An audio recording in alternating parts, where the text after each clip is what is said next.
All right, let's dive into the Saudi Pro League face-off. Al-Ettifaq versus Al-Nassr. It's got tactical intrigue, it's got high stakes, and it begs the question, can strategy and teamwork really overcome pure star power? And that's the million-dollar question, isn't it? This match really embodies the bigger picture in the league right now. It's a clash of styles with huge implications. So, for anyone who hasn't been glued to the Saudi Pro League table, set the scene for us. Why is this the match everyone's talking about? You've got Al-Ettifaq. Okay. They've been quietly climbing the ranks, sitting sixth right now. Right. And their game, it's all about control.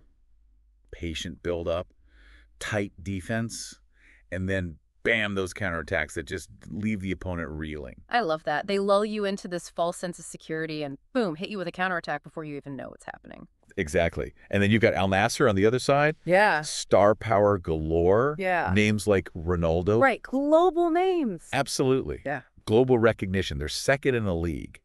But, and this is key, they've been struggling to turn all that talent into goals consistently. It's like having all the ingredients for the world's best cake, but forgetting the sugar, you know?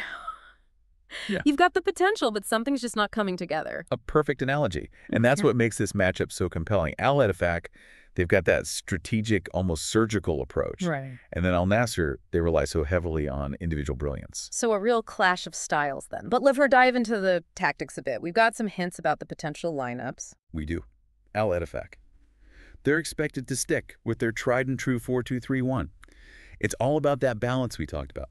Solid defense, but with the ability to quickly transition into attack. For those who don't speak formations, can you break down that 4-2-3-1? Paint us a picture. Absolutely. Imagine this. 4 defenders.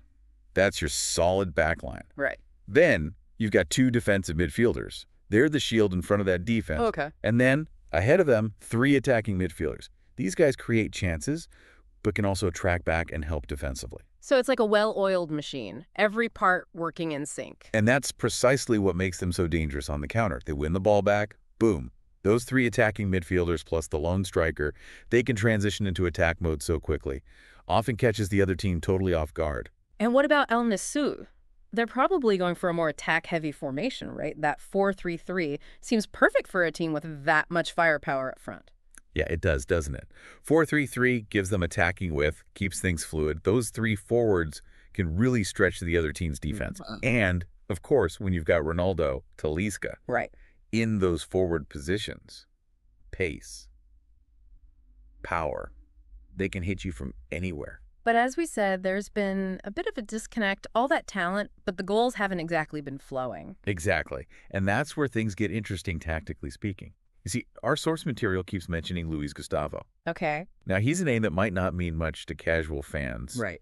But his role in this match could be absolutely key. I feel like there's a but coming here. You know me too well.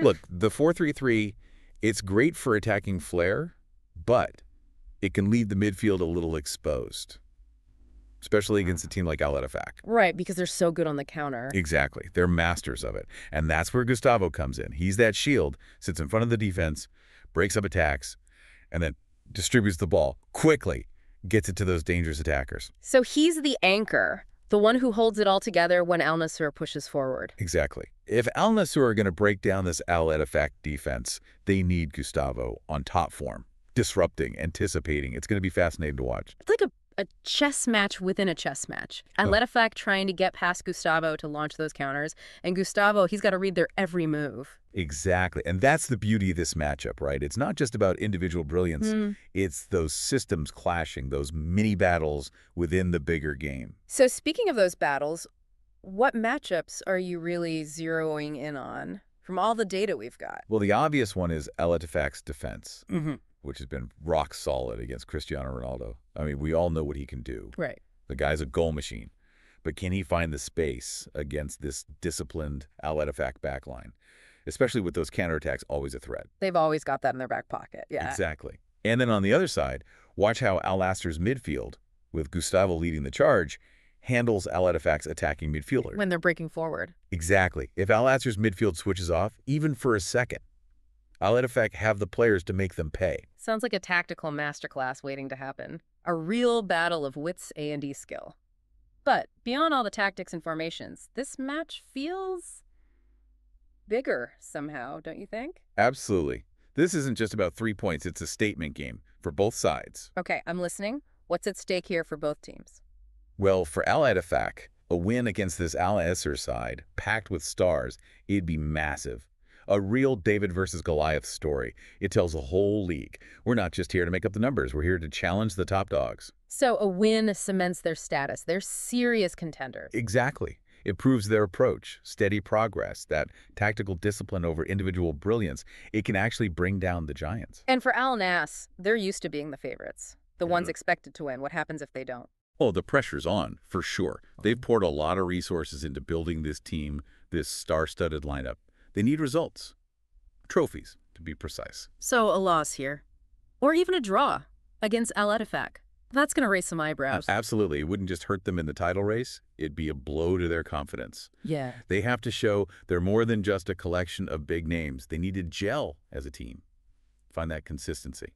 It's amazing, isn't it, how this one match kind of sums up the whole Saudi Pro League right now. This changing of the guard, those different styles clashing. Can tactical discipline really beat individual talent?